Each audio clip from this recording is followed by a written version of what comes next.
ನಮಸ್ಕಾರ ಸ್ನೇಹಿತರೆ, ನಾನು ನಿಮ್ಮ ಗೆಳೆಯ ಚಂದ್ರಶೇಖರ್ ಮಾತಾಡ್ತಾ ಇರೋದು, ಆನೆ ಕುದುರೆ ಪ್ರೇಮಿ. ನೋಡಿ ಸ್ನೇಹಿತರೆ, ಇವತ್ತು ನಾನು ನಿಮಗೆ ಈ ವಿಡಿಯೋದಲ್ಲಿ ಏನು ತೋರಿಸ್ತಾ ಇದ್ದೀನಿ ಅಂತಂದರೆ, ಆಡುಮರಿ ತೋರಿಸ್ತಾ ಇದ್ದೀನಿ. ಆಡುಮರಿಗಳಿದೆ ಇಲ್ಲಿ, ಸುಮಾರು ಒಂದು 5-6 ಆಡುಮರಿಗಳಿದೆ. ಏನಪ್ಪ ಅಂತಂದರೆ, ಇದು ರಾತ್ರಿ ಟೈಮಲ್ಲಿ ಒಂದು ವಿಡಿಯೋ ಮಾಡಿರೋದು. ಇದು ದೇವ್ರ ಪೂಜೆ ಮಾಡುವಾಗ. ಇದು ದೇವ್ರ ಪೂಜೆ ಯಾವುದಪ್ಪ ಅಂತಂದರೆ, ನಮ್ಮ ಮಾದೇಶ್ವರ ಬೆಟ್ಟದ ರೋಡಲ್ಲಿ ಮುಂದೆ ಒಂದು ಕಣ್ಣೂರು ಮಂಗಳ ಅಂತೇಳಿ ಕೋಣನ ಮರ ದೇವಸ್ಥಾನ ಇದೆ.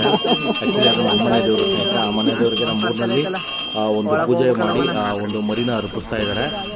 ನಾನು ಆ ವೇಳೆ ಊರಿಗೆ ಹೋದಾಗ ನನಗೆ ಒಂದು ಪೂಜೆಗೆ ನಾನು ಭಾಗವಹಿಸೋಣ ಅಂತೇಳಿ ನಾನು ಭಾಗವಹಿಸಿದೆ. ನನಗೆ ಈ ಒಂದು ಆಡುಮರಿ ಅಂದರೆ ತುಂಬ ಇಷ್ಟ ಆಯಿತು. ಯಾಕೆಂದರೆ ಸ್ನೇಹಿತರೆ, ನೋಡಿ ಸ್ನೇಹಿತರೆ, ನಾನು ನಿಮ್ಗೊಂದು ಹೇಳ್ತೀನಿ.